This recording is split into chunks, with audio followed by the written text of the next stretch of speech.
बिस्मिल्लाहिर्रहमानिर्रहीम। अस्सलाम वालेकुम। प्रोग्राम पब्लिक वॉइस में खुशामदीद। मैं हूँ आपका मेज़बान Hamza Ishtiyaq.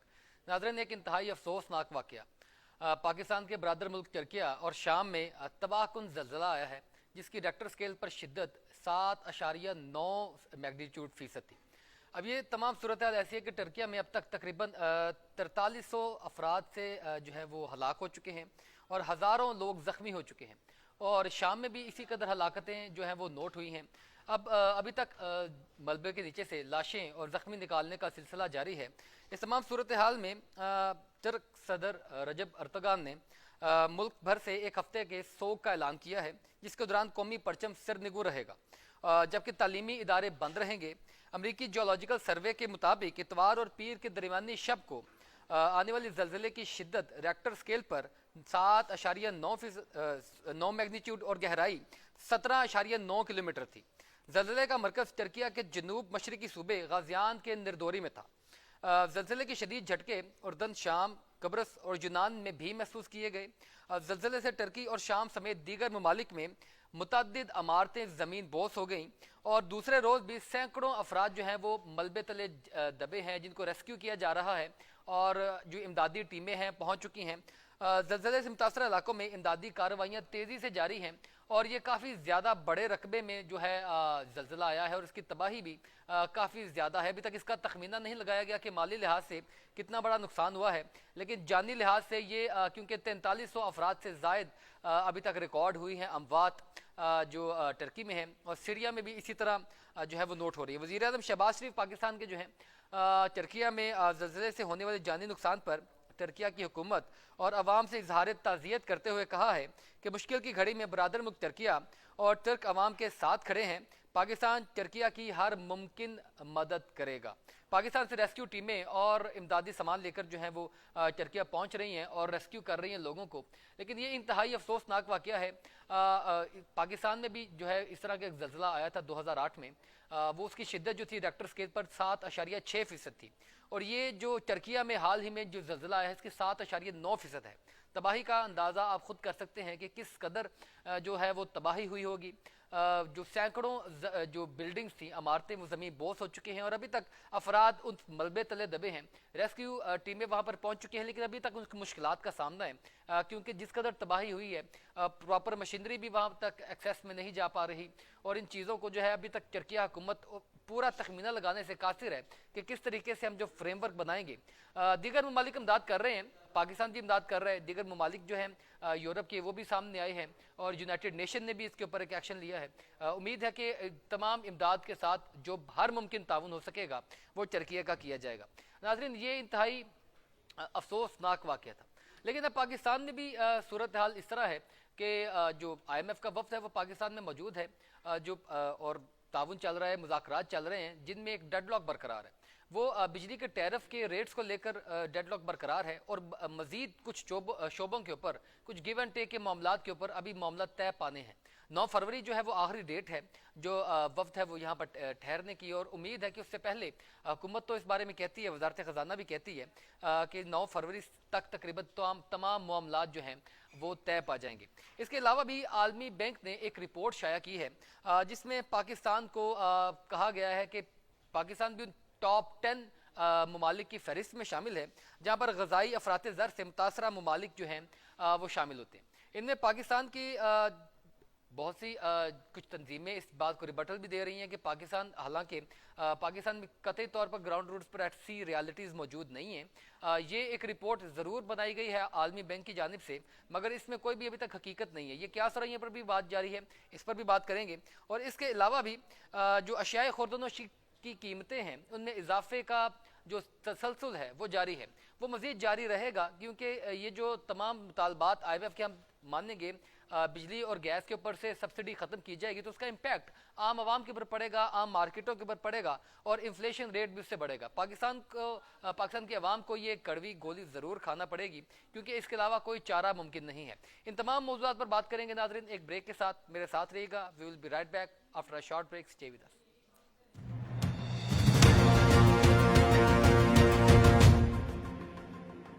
Welcome back after the break. नाज़रीन, पाकिस्तान में IMF वफ़द मौजूद है और उससे वजारत ख़जाना मुज़ाकरात में मसरूफ़ है। अब आईएमएफ और पाकिस्तान की हुकूमत के दरमियान ये जो डायलॉग्स चल रहे हैं, इनमें एक डेडलॉक जो है वो बरकरार हो गया है। वो डेडलॉक किस चीज़ को लेके है? वो बिजली के टैरिफ को लेकर है। जो आईएमएफ है उसका मुतालबा है कि बिजली के टैरिफ 50% कर दिए जाएं, जबकि पाकिस्तान की हुकूमत उसको 20 से 33% तक रखने पर मजीद है। और इस मामले को लेकर जो है अभी तक डेडलॉक की जो सूरत हाल है वो बरकरार है। लेकिन इस तमाम चीज़ों में यकीनी तौर पर हुकूमत ने उनके मुतालबात तस्लीम करने हैं, क्योंकि हम इस वक्त ऐसी पोजीशन में हैं जहां हमें बेल आउट पैकेज की इंतहाई ज़रूरत है और ये तसलसल हमारा टूटा था उसको हमने बेहतर करना है। वज़ीर आज़म ने बिजली के टैरिफ इजाफा के लिए हुकूमती टीम को इजाज़त दे दी है। IMF चाहता है कि बिजली के टैरिफ में 50% इजाफा किया जाए, और जबकि हुकूमत 20 से 33% बढ़ाने पर आमादा है। वज़ीर आज़म हाउस में जारी मुज़ाकरात में IMF पहले से किए गए वादों की पासदारी पर भी बज़िद है।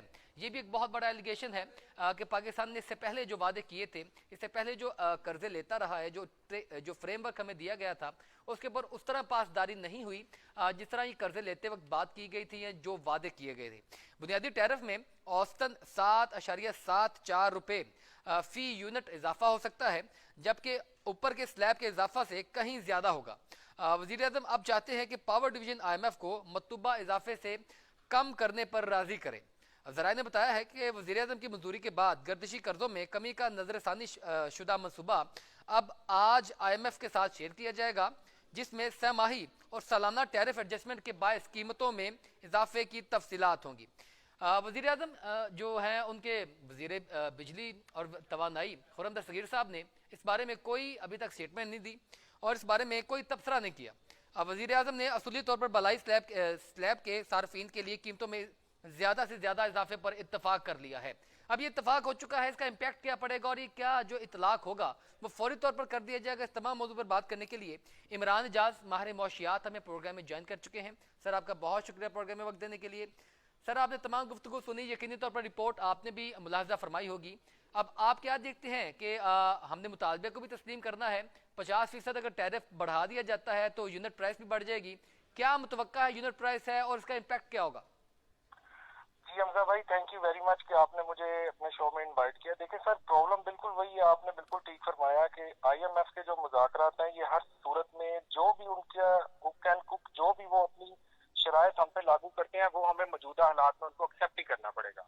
अब उसके साथ साथ जो आगे निकली आवाम के ऊपर जो इसके असरात जो होंगे वो शदीद और खतरनाक होंगे। उसकी वजह यह है कि अभी मौजूदा हालात में जो इस वक्त एक गरीब आवाम है उसके ऊपर ऑलरेडी फूड क्राइसिस है, कहीं जॉब इन्फ्लेशन है, कहीं और काफी सारी चीजें ऑनगोइंग चल रही हैं। लेकिन उसके साथ जब बिजली का भी उसके ऊपर टैरिफ जो इंक्रीज किया जाएगा उसका भी प्रेशर उनके ऊपर पड़ेगा, तो यकीनन आवाम जो है वो बहुत बुरी तरह उससे मुतासिर होंगी। और उनके पास एक तरफ तो खाने पीने की प्रॉब्लम, दूसरा उसका इम्पैक्ट जो पड़ेगा उसका इम्पैक्ट ये पड़ेगा कि कुछ जो गिनी चुनी फैक्ट्रीज जिनमें अभी लोगों के लिए मुलाजमत के पेशे वहाँ पे मतवक्को है या जहाँ पे कोई थोड़ा बहुत आमदनी के जराए उनके पास हैं, वो उसमें भी उन लोगों को प्रॉब्लम आना शुरू हो जाएगी। और IMF बिल्कुल जो मुज़ाकरात उनके हैं उन्होंने तो हुक एंड कुक आपको कह दिया है कि भाई ये अगर आपको कर्जे चाहिए तो ये चीजें आप इम्प्लीमेंटेशन करवाएं। इसके बाद अगर आप हमसे कोई तीसरी ऑप्शन पे बात करें तो इसके अलावा हमारे पास ऑप्शन कोई भी नहीं है, क्योंकि इस वक्त हमें ऑप्शन यही चाहिए कि जो बिजली का टैरिफ है उसको बढ़ा दें या दूसरी जो अशिया है उनको इंक्रीज करें। पेट्रोल है उसमें और काफी सारी चीजें हैं जिनको वो कह रहे हैं। तो मौजूदा हालात में जहाँ पे एक तरफ ताजिर तबका परेशान है, एक तरफ एक इम्पोर्टर परेशान है, एक तरफ एक मजदूर जो दिहाड़ीदार काम करने वाला है वो परेशान है। कि अगर पेट्रोलियम लेवी बढ़ा दी जाएगी तो हमें सब्सिडी जो हम बिजली और गैस पर दे रहे हैं तो वो तो बिल्कुल हुकूमत पाकिस्तान को अपनी जेब से अदा करना पड़ रही है। तो इस वक्त ऐसा मुतहम्मिल तो नहीं हो सकता ना पाकिस्तान का जो सरकारी वसाइल है, जो सरकारी खजाना है, तो उसके लिए हमें कुछ ना कुछ तो सेक्रीफाइस करना पड़ेगा। क्योंकि हम पेट्रोल से अगर बिजली बनाएंगे और बिजली की कीमत हम वही रखेंगे और पेट्रोलियम की मसनूआत की प्राइसेस जो है हम वो हाई कर देंगे, तो ये भी तो सर आपके करंट डेफिसिट में शामिल होता रहेगा और आपका गर्दिशी कर्जा पहले बहुत ज्यादा बुलंद है। बिल्कुल हमजा भाई, ये जो आप सिचुएशन बता रहे हैं, इसी सिचुएशन से तो पिछले तकरीबन 8 से 10 माह से हम गुजर रहे हैं कि हुकूमत के पास जो भी वसाइल थे, जो भी चीजें थी, जितना भी उसके पास बजट बाकी था, वो सारा कुछ वो ऑलरेडी आवाम को सब्सिडीज में यूटिलाइज कर चुके हैं।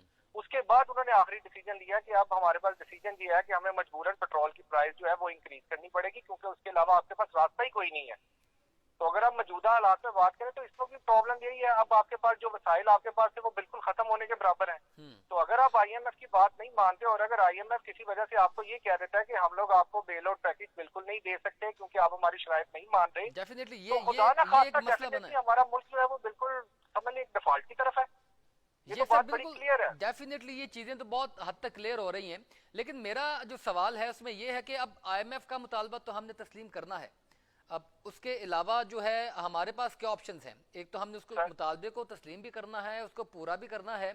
इन बिटवीन अगर हुकूमत पाकिस्तान बिजली के टैरिफ की प्राइसेस को हाई करती है तो उसका इतलाक जो है वो तमाम शोबों पर पड़ेगा या कुछ को रिलैक्सेशन दी जाएगी? कुछ इस तरह की मैनेजमेंट तो हुकूमत पाकिस्तान के अपने इख्तियार में होगी ना, वो किस तरह करेगी? देखिए हमजा भाई, अभी जो करंट सिचुएशन है ना, देखिए बिजली का जो टैरिफ है ये तो बढ़ाना पड़ेगा आईएमएफ के मुतालबे के मुताबिक। अब डेफिनेटली। दूसरी जो आप बात कर रहे हैं कि क्योंकि हमारे पास उसके अलावा कोई हल ही नहीं है, कोई ऑप्शन ही नहीं है। दूसरी बात ये है कि अगर आप जो बात कर रहे हैं ना कि जिस तरह अगर बिजली का टैरिफ बढ़ जाता है तो इसमें कोई निचली सतह के ऊपर किसी गरीब को जिसका 100 यूनिट से नीचे है उसको कोई इसमें कोई ऑप्शन दी जाए या उसके लिए कोई रिलैक्सेशन की जाए, या अगर कोई मिल ऑनर है या फिर फैक्ट्री ऑनर है अगर वो बिजली से कोई यूटिलाइज कर रहा है तो उसको किसी जगह के ऊपर कोई सब्सिडी दी जाए। दिस इज माय पॉइंट कि आप इंडस्ट्री सेक्टर को कहीं ऑब्लाइज करेंगे, कहीं रिलीफ देंगे कि आप प्रोडक्शन जो है वो अपनी इंक्रीज करें, क्योंकि हमने अल्टीमेटली बैलेंस ऑफ पेमेंट को पूरा करने के लिए एक्सपोर्ट तो बढ़ानी है ना। बिल्कुल, और एक्सपोर्ट बढ़ाने के लिए सबसे पहले जरूरी है कि जितनी जो मिल्स हैं जो बंद हो रही हैं उनको खुलवाया जाए। उनको खुलवा के ना सिर्फ उनको बिजली बल्कि गैस के भी मसले मसाइल हैं। आपको पता है ये दोनों चीजों में जब तक आप निचले लेवल के ऊपर अगर आप इनको सब्सिडी देना चाहते हैं तो आपको डेफिनेटली एक निचली सतह के ऊपर जो 100 यूनिट खर्च करता है और उसके बाद एक मिल ऑनर जिसकी फैक्ट्री में तकरीबन 800 से 900 मजदूर काम करता है, इस वक्त सिचुएशन ये है कि 100 यूनिट इस्तेमाल करने वाला गरीब आदमी और एक मिल ऑनर, इन दोनों के मसले मसाइल जो है वो आपको हल करने पड़ेंगे। इनको किसी जगह के ऊपर आपको सब्सिडी देनी चाहिए। यकीनन अगर आईएमएफ का बेल आउट पैकेज ले लिया जाता है और बिजली का टैरिफ इंक्रीज कर दिया जाता है तो हुकूमत पाकिस्तान के लिए सबसे बड़ी अगला जो मसला है वो ये है कि हम लोगों ने इनको सब्सिडीज कैसे देनी है। और मुझे लगता है कि शायद हुकूमत जो है वो इसके बारे में भी बड़ी गौर से इसके ऊपर सोच रही है कि अगर हुकैन को हमें ये सारी चीजें माननी पड़ जाती हैं तो उसके बाद हम लोगों ने अगली ऑप्शन की तरफ, गरीब तबके की तरफ, या जो हमारे इंडस्ट्रीज के लोग हैं, जो बड़े लोग हैं, इमरान साहब इस वक्त जो हालात हैं, मुल्की खजाने के जो हालात हैं और जो मौशत के हालात हैं, उसमें सूटेबल तो ये है ना कि आप जो है वो इमदाद की तरफ ना जाएं, आप खैरात की तरफ ना जाएं, बल्कि आप आमदन की तरफ जाएं। तो ज़ाती तौर पर हुकूमत पाकिस्तान जो सोच रही है वो ये सोच रही है कि अगर हम रिलीफ दें तो उस तबके को दें जो जिस तरह मिल ऑनर है, इंडस्ट्रिस्ट है, ताकि वो ज़्यादा से ज़्यादा प्रोटेक्शन करे और अपने लोगों को निचले सतह पर रोज़गार मैसर आए। आप अगर नीचे लोगों पे फौरी तौर पर उसका तलाक कर देते हैं, सब्सिडी दे देते हैं, तो वो तो सर आपके लॉस में जाएगी।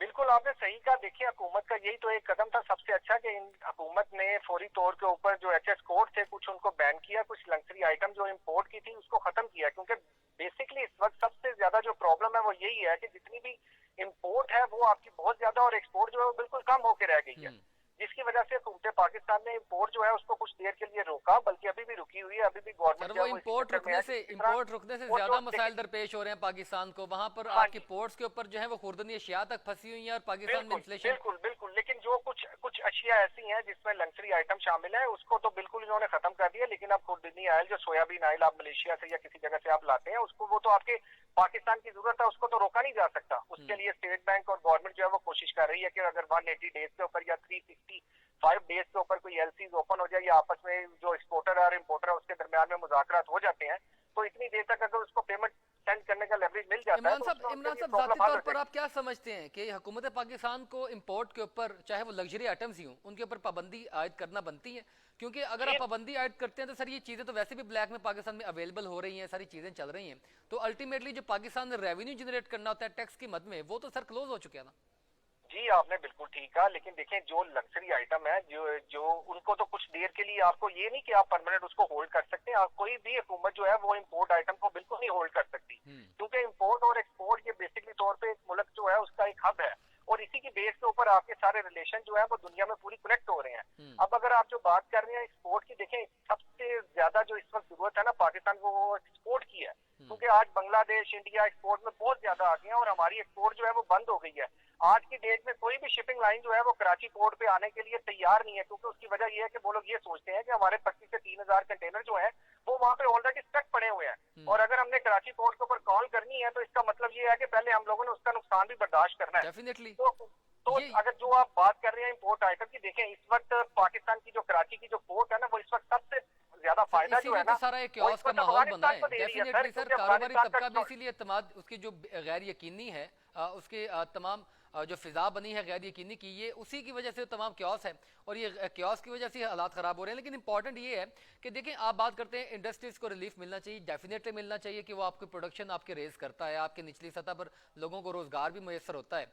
लेकिन इंपॉर्टेंट ये है कि हमें उस तरफ जाना, क्योंकि पाकिस्तान जो अभी तक एक्सपोर्ट करता आया है, वो अशिया पाकिस्तान की जो जिस तरह बिजली और गैस की बहुत ज़्यादा खपत से तैयार होने वाली हैं। हमें कुछ ऐसे सेक्टर्स को भी जो है वो उसी तरीके से पुशअप करना होगा, कुछ ऐसे सेक्टर्स को हमें बैक करना होगा। वो कौन से सेक्टर्स हो सकते हैं? जिस तरह मैं एक मिसाल आईटी की देता हूं, आप इसके अलावा कौन कौन से बता सकते हैं कि किन को हमें मजीद बैक करना चाहिए? क्योंकि इंडिया $160 बिलियन जो है रेवेन्यू जनरेट कर रहा है अपने आईटी सेक्टर से।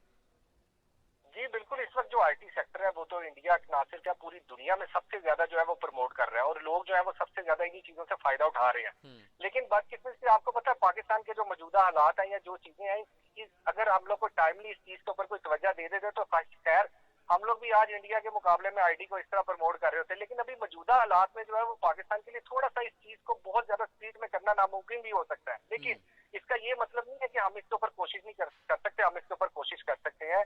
बिल्कुल ठीक। इमरान एजाज साहब, आपका मौकफ आ गया सर, आपका बहुत शुक्रिया प्रोग्राम में वक्त देने के लिए। नाज़रीन, माहिर मौशियात हमारे साथ मौजूद थे। कुछ तजावीज़ भी हैं हुकूमत के लिए, और यकीनी तौर पर हुकूमत भी अपना फ्रेमवर्क बना रही है। उम्मीद करते हैं कि जो भी हालात हो पाकिस्तान के लिए बेहतर हो। नाज़रीन, मेरे साथ रहिएगा। We will be right back after a short break. Stay with अस।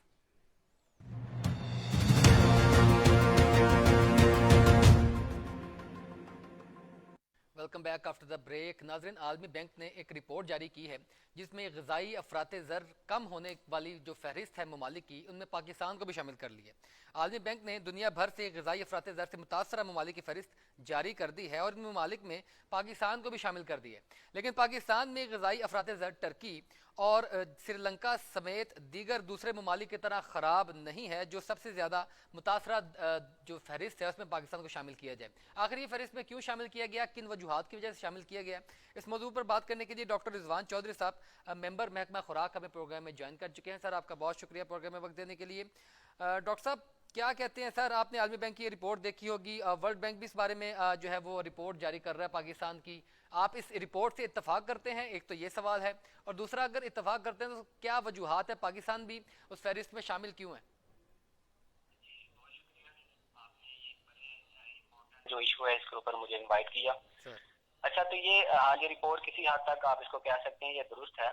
तो मैं अगर ये अदाद शुमार का थोड़ा सा इसका बैकग्राउंड आपके साथ है वो शेयर करूं, ऑडियंस के साथ शेयर करूं, तो ये जो इसको हम आम जुबान में ग़िज़ाई महंगाई भी आप इसको कह सकते हैं। ग़िज़ाई किल्लत 2021 के अंदर ये 8.3% थी हमारी कंट्री के अंदर। ठीक है जी, जो बढ़ते बढ़ते मार्च 2022 में ये 15% पे चली गई, फिर सितंबर 2022 में ये 30% पे चली गई, और अभी फिर ये जनवरी के अंदर जो लेटेस्ट रिपोर्ट आई है इसमें ये 35% तक वो जा चुकी है। अच्छा, अगर हम अपने कंट्री का, अपने जो नेबरिंग कंट्रीज हैं उनके साथ अगर मवाजना करें तो ये बांग्लादेश के अंदर सिर्फ ये 8% के ऊपर है, नेपाल में ये 7.5% के ऊपर है, और श्रीलंका में ये 65% जो कि बहुत ज्यादा है। अच्छा, इसमें जो आपने बात की कि इसके अंदर जो मसाइल हैं या जो वजूहात हैं, उसके अंदर सबसे ज्यादा जो आप समझने की वजह ये जो क्लाइमेट चेंज है, मौसमियाती जो तगय्युरात हैं,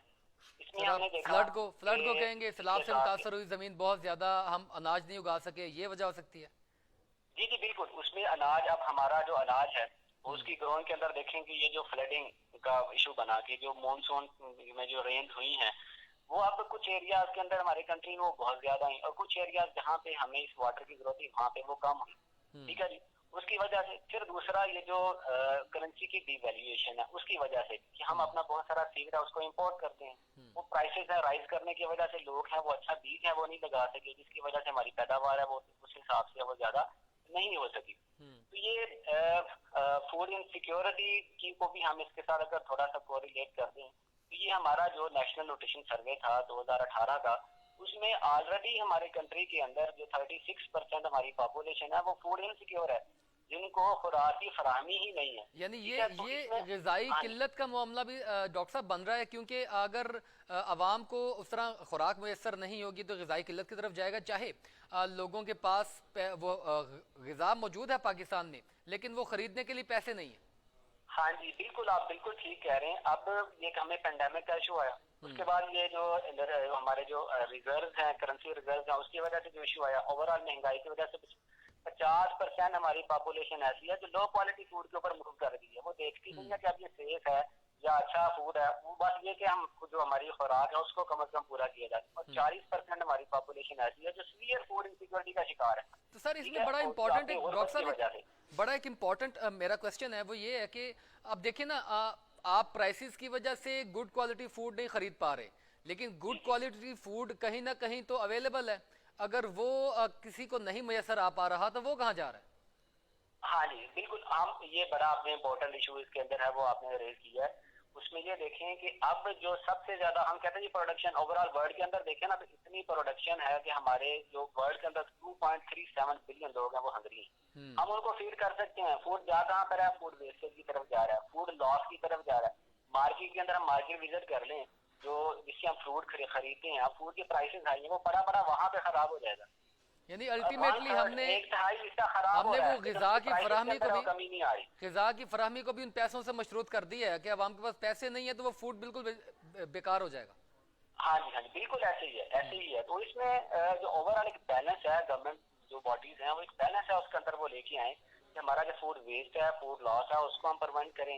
हमारा किसान है उसको इंफ्रास्ट्रक्चर इस तरह का मिले कि जो पूरी फूड सप्लाई चेन है, कि जहाँ से हम खुराक ग्रो कर रहे हैं फार्म से लेकर फोक तक, वो इस तरह का स्ट्रक्चर हो कि हम उसको जो वेस्ट है हमारा फूड ना कर रहे हैं, हमारे किसान को प्रॉपर उसकी प्राइसेस है वो मिल रही हो। मिडिल मैन है उसके अंदर वो इनकम जनरेट करता है। किसान स्ट्रेंथ नहीं होगा तो 50% तक जो ओवरऑल इनकम हमारी फूड के ऊपर ही लग जाती है, और ना फिर बच्चे की तालीम के ऊपर लगेगी और ना ही मेडिकल कॉस्ट के ऊपर है वो जाते हैं, फिर उसकी वजह से और सर गुर्बत है हुकूमत किस उसके तरह अंदर है वो बैलेंस करेगी? इम्प्लीमेंट हुआ है। हुकूमत बैलेंस किस तरह करेगी इस तमाम चीज़ों को?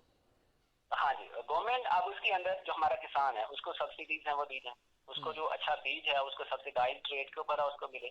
उसको अब खाद हम फर्टिलाइजर की सप्लाई का कहते हैं, वो मार्केट के अंदर अवेलेबल ही नहीं है। जब तक वो फर्टिलाइजर उसको सॉइल को नहीं मिलेगा तो एक अच्छी पैदावार कैसे ली जा सकती है? तो सब्सिडाइज रेट के ऊपर फर्टिलाइजर है, लेकिन किसान डॉक्टर को मिले, साहब पेस्टिसाइड्स है, किसान को मिले। अल्टीमेटली बात तो ये है ना कि अगर यकीनी तौर पर जब डिमांड बढ़ेगी तो प्राइसेस भी हाई होंगी, अगर सप्लाई बढ़ेगी तो प्राइसेस भी कम होंगी। लेकिन यहाँ पर मसला किस बात का है कि सप्लाई भी मौजूद है लेकिन आवाम को महंगे जो है वो चीज़ें खरीदनी पड़ रही हैं। तो इस चीज़ को बैलेंस करने के लिए हुकूमत को क्या कोई कंट्रोल बॉडीज़ बनानी चाहिए, कोई प्राइस मजिस्ट्रेट के जो प्राइस कमेटीज़ हैं इनको ज़्यादा फाल करना चाहिए? ये भी तो एक बहुत बड़ा मसला है ना। हाँ जी, बिल्कुल ऐसे ही है। जो प्राइस कंट्रोल कमेटीज हैं वो उसका जो प्रॉपर चेक एंड बैलेंस है उसको मेंटेन रखें। जो प्राइसेस गवर्नमेंट है सेट क्योंकि करती ये है उसको क्वेश्चन मेक तो श्योर तब कराएं। क्योंकि ये क्वेश्चन तो एक तब ही बनता है सिटी के अंदर जब एक ही सप्लाई टाउन के मौजूद अंदर ना हो। हमें डिफरेंट प्राइसेस हैं वो उसकी मिल रही होती है। एक जगह के ऊपर है वही फूड है हमें वो लो कॉस्ट के ऊपर मिल रहा है, दूसरी जगह के ऊपर है वो हाई कॉस्ट के ऊपर वो मिल रहा होता है। बिल्कुल आपकी बात ठीक है। तो इसकी जो गवर्नमेंट बॉडीज हैं वो इसका चेक एंड बैलेंस है उसको मेक श्योर करें। तो अल्टीमेटली सर ये मैनेजमेंट का बहरान है ना, मैनेजमेंट का फुकदान है। मैनेजमेंट का आप किसी हद तक कह सकते हैं कि मैनेजमेंट का उसके अंदर अब स्पेशली ये जो फूड प्राइसेस के अंदर प्रॉब्लम रहता है, जब इंपोर्ट और एक्सपोर्ट के अंदर बैलेंस नहीं ना रहता तो तब ये इश्यूज है वो बनते हैं। हमारी जो फूड इंडस्ट्री है, जो हमारा बहुत सारा जो रॉ मटेरियल है, अब गंदम हम साल में एक दफा ग्रो कर रहे हैं। इस तरह फ्रूट्स की या वेजिटेबल्स की बात करें, टोमेटो वगैरह साल में एक दो दफा ग्रो होते हैं, लेकिन सारा साल उसकी जो प्रोडक्ट्स हैं अवेलेबल रहती है। बिल्कुल फूड इंडस्ट्री के प्रोडक्ट्स हैं वो बनाती है तो उसमें बहुत सारा रॉ मटेरियल इम्पोर्ट करना पड़ता है। लेकिन सर अब अल्टीमेटली गवर्नमेंट जब डॉक्टर इम्पोर्ट के साहब ऊपर बैन लगाती है तो अल्टीमेटली वो जो लिमिटेड स्टॉक है उसकी वजह से वो प्राइसेस डॉक्टर साहब एक बिल्कुल आखिरी सवाल। अब मसला तो ये है कि सप्लाई हमारे पास मौजूद है, या तो सप्लाई नहीं है तो जिसकी वजह से हम रेट भी बढ़ाएं। अब सप्लाई मौजूद है और सप्लाई मौजूद होने के बावजूद लोगों को सस्ते दामों अशिया जो है वो मैसर नहीं आ पा रही, तो ये तो मैनेजमेंट का फुकदान, ये बात क्लियर हो गई। लेकिन एक जो चेन है वो ये है कि अगर लोगों को जो लो क्वालिटी फूड है उस तरफ जाना पड़ रहा है और जो हाई क्वालिटी फूड है वो वहीं पे पड़ा हुआ है, तो अल्टीमेटली सर ये तो मैनेजमेंट का फुकदान है ना, कहीं ना कहीं तो टिल्ट जाता है, कहीं ना कहीं तो एक ऐसे डिपार्टमेंट की जरूरत होगी जो चेक एंड बैलेंस करेगा। अच्छा, इसमें ना दोनों फैक्टर भी हैं। अगर हम उसकी गंदम की बात करें तो अब गंदम हमारी जितनी पाकिस्तान की हमारी जरूरत है ना उतनी भी हम ग्रो भी नहीं कर रहे। ठीक है, उतनी अवेलेबल भी नहीं है, जिसकी वजह से हमें इंपोर्ट भी करनी पड़ रही है। इसी तरह हम अगर वाइट स्टार की बात करें, जो मिल्क की प्राइसेस डे बाई डे वो इंक्रीज हो रही है, कि अब ये जो डिफरेंट इश्यूज आए, पेंडेमिक का इशू आया, उसके ऊपर ये फ्लडिंग का इशू आया, तो जो हमारा छोटा किसान था जिसने 2-2, 3-3 एनिमल है वो रखे हुए थे, उसने वो बेच के अपनी जो जरूरियात और बेसिक नेसेसिटीज है उसके ऊपर वो चला गया। तो इसकी वजह से रजाई किल्लत भी है, ठीक है। हम ये नहीं कह सकते कि इनफ फूड है वो अवेलेबल है, रजाई किल्लत भी मौजूद है, लेकिन मिसमैनेजमेंट भी उसके अंदर है। दोनों चीजें हम उसको वो साइड बाई साइड ठीक लेके चलते हैं। ठीक, डॉक्टर साहब आपका बहुत शुक्रिया प्रोग्राम में वक्त देने के लिए। नाजरीन, आपने तमाम गुफ्तगू सुनी। मसला ये है कि पाकिस्तान में यकीनी तौर पर ग़िज़ाई किल्लत भी है, अफरात ज़र की शरह में भी कमी है, ये बात बजा है, लेकिन अल्टीमेटली मसला मैनेजमेंट का भी है कि बहुत ज़्यादा फूड कुछ ऐसी अजनास पैदा कर रहे हैं जो पाकिस्तान की कुव्वत से भी ज़्यादा है, पाकिस्तान की जो है वो इस्तेमाल से भी ज़्यादा है, और कुछ ऐसी हैं जो बिल्कुल इंपोर्ट कर रहे हैं। तो उसको बैलेंस करने में जो मैनेजमेंट है उसका फुकदान नजर आता है। नाज़रीन, ब्रेक पर चलते हैं, हमारे साथ रहेगा। We will be right back after a short break. Stay with अस।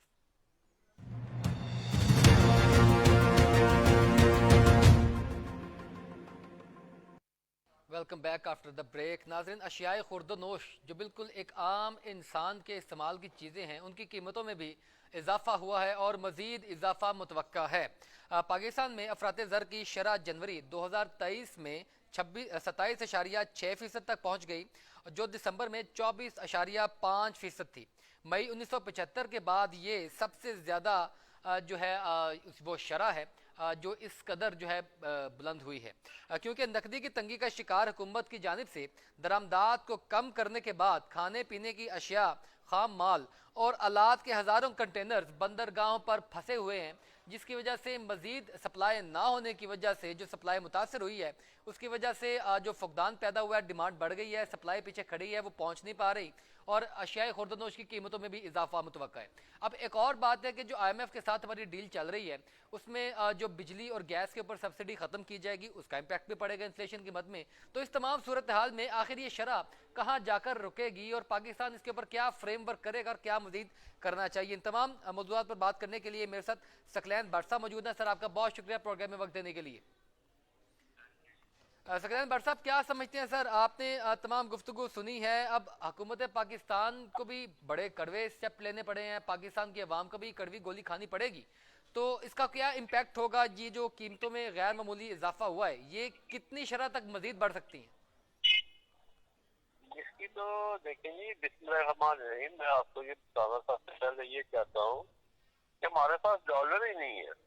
हम इंपोर्ट वाला माल कैसे छुड़वाएंगे पोर्टों से? हमारे पास डॉलर नहीं है, जिसकी वजह से इम्पैक्ट पड़ रहा है, हमारा बहुत ज्यादा इम्पैक्ट पड़ रहा है इसमें कि जो बाहर से माल आ रहा है ना हमें, वो अगर $20 में आया था तो उसका रेट तो डॉलर का बढ़ गया, वो हो गया $280 अगर 220 में हमने बुक करवाया था, 280 उसका रेट हो गया, उसके ऊपर डैमेज पड़ रही है पोर्टों के ऊपर हमारे माल की, जिसकी वजह से महंगाई बढ़ रही है। ऊपर से ये पेट्रोल का रेट, बिजली का रेट, ये हर चीज देखनी पड़ती है। अगर ये चीजें नहीं बढ़ेगी तो महंगाई नहीं होगी, जाहिर बात है।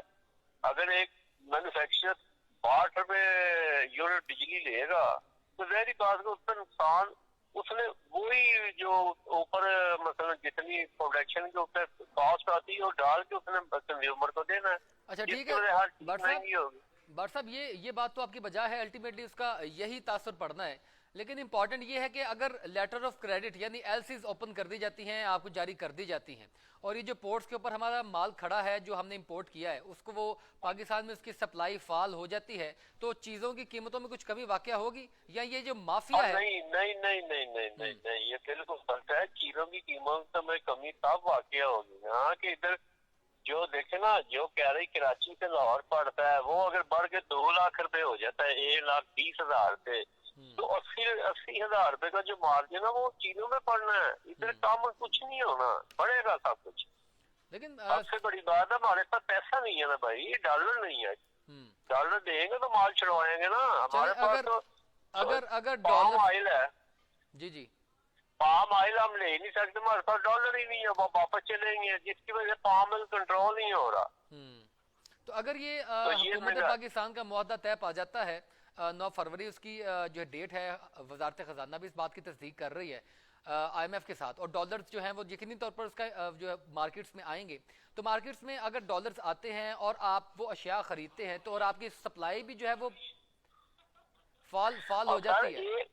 1 अरब डॉलर पीछे भी हमने उनसे लिया है, आपको पता है कि नहीं? 1 अरब 35 अरब डॉलर गारबन हमने उनसे लिया है। तो क्या आप वो कुछ तो भी गया आप ना, अब वो देखिए दे रहे हैं, हम 1 अरब डॉलर हमें आप दे रहे अगली हैं। बात है, अगली बात उसके करते हैं ऊपर कि शरायत- मजीद जो आते हैं, क्योंकि मैं जिस तरफ जाना चाह रहा हूँ वो ये है कि ये एक अल्टीमेटली इसका इम्पैक्ट तो है कि जो महंगाई हुई है, जो डॉलर की प्राइसेस भी अप हुई हैं, जो बिजली और गैस की प्राइसेस भी अप हुई हैं, लेकिन ये कुछ माफिया भी है। अब वो जो है वो अपनी प्राइसेस अपने हिसाब से कंट्रोल कर रहा है। इतनी क्योस है नहीं मार्केट्स में जितनी जानबूझ के फैला के इतना। माफिया नहीं है, मैं बताता हूँ, इसमें माफिया मुफिया का इशू नहीं है। देखें, बात ये होती है, अगर मेरे पास पड़े हुए हैं 100 तोड़ा पड़ा हुआ है अजनास का, मुझे पता है पीछे भी नहीं है ना आगे है, तो वो माफिया नहीं होता, वो रेट बाहर ज्यादा होता है। जैसे इकोनॉमिक्स का असूल है, बाहर ज्यादा रेट बढ़ना है, बाहर कम है रेट कम होगा। डेफिनेटली ये कोई माफिया नहीं है सर इधर।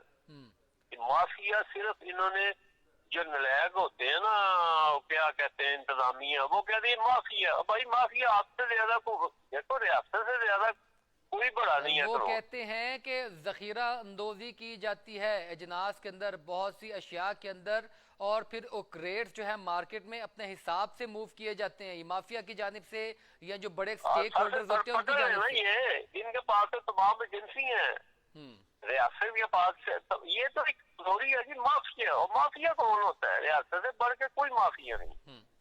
ताकतवर रियासत है हमारी, क्या इंसान की क्या हैसियत है गवर्नमेंट के? सर रियासत तो देखे ना, रियासत तो आपको एक फ्रेमवर्क बता देती है, वो खुद बहुत उलझी हुई है। वो कोशिश करती है कि आम आवाम को जो है वो सस्ती दामों अशिया मुयसर आए, और पूरी कोशिश करती है, क्रैकडाउन भी करती है। लेकिन आप जो है क्योंकि बात यह है कि जो ताजरान हैं और इनमें जो स्टेक होल्डर्स हैं, मार्केट के रेट्स तो ये मूव करते हैं, या तो आप सरकारी रेटों के ऊपर जो है वो चीजें अशिया करें ना, मुहैया करें।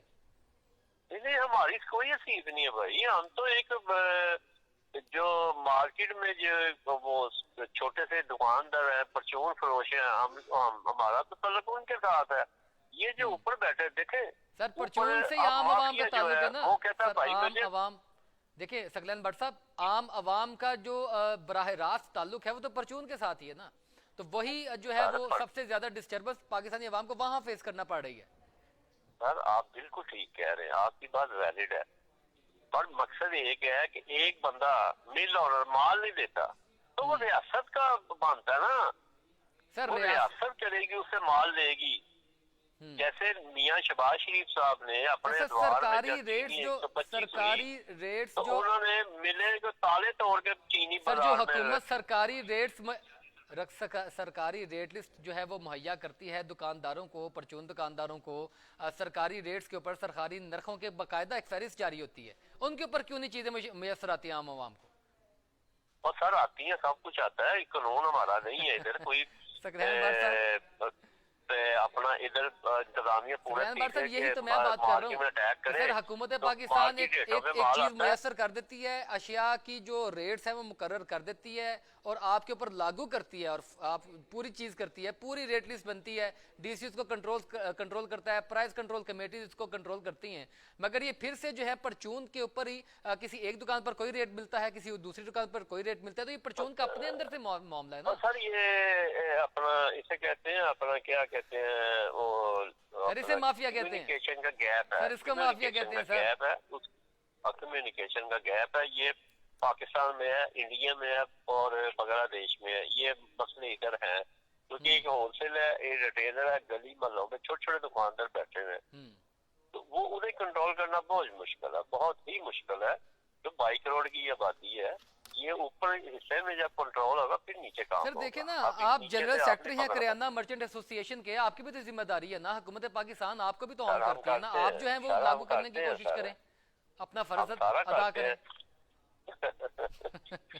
सकलैन भट्ट साहब बहुत शुक्रिया सर आपका प्रोग्राम में वक्त देने के लिए। नाज़रीन आपने तमाम गुफ्तगू सुनी, और यकीनी तौर पर हुकूमत पाकिस्तान की भी मुकम्मल कोशिश होती है कि आम आवाम को जो है वो अशिया खुर्दनोश जो है वो सस्ते दामों मैसर आएँ और मैसर आए, फरावानी हो तमाम चीज़ों की। लेकिन अल्टीमेटली क्योंकि हालात ऐसे हैं, क्योस है, मार्केट्स भी आपकी अपने अकॉर्डिंग रेट लगाती हैं, आपकी सप्लाई मुतासिर है, आपके पास डॉलर जो है वो नहीं है, आपके लेटर ऑफ क्रेडिट जारी नहीं हो रहे जिनको एलसीज कहते हैं। स्टेट बैंक इस जानिब से जो है वो मुख्तलिफ पॉलिसीज़ का शिकार है। तो ये एक क्योस है जिसकी वजह से अल्टीमेटली जो फ़ायदा उठाती है एक माफिया भी, उस माफिया में फिर वो अपने अकॉर्डिंग रेट्स बनाती है, अपने अकॉर्डिंग रेट्स को चलाती है और उसका अवाम के ऊपर जो है एक इम्पैक्ट बड़ा पड़ता है। लेकिन अवाम का फ़र्ज़ है कि अगर कहीं इस तरह का मामला होता है तो वह हुकूमत पाकिस्तान को, जो प्राइस कंट्रोल कमेटीज़ हैं या जो मुतलका डिपार्टमेंट हैं, उनका रिपोर्ट जारी की जाए। अवाम भी जो है वो बस अपनी मान के या उनकी मान के वापस घर आ जाती है। नाज़रीन, तमाम मौज़ूआत पर हमने बात की, आपके सामने सूरत हाल है। हम पाकिस्तान के लिए दुआगो हैं कि हालात बेहतर हों। उम्मीद करते हैं कि यकीनी तौर पर 9 फरवरी के बाद जो पॉलिसीज़ आएंगी, पाकिस्तान बेहतरी की तरफ जाएगा। नाज़रीन, आज के प्रोग्राम से इतना ही, इजाज़त दीजिए। अल्लाह हाफ़िज़।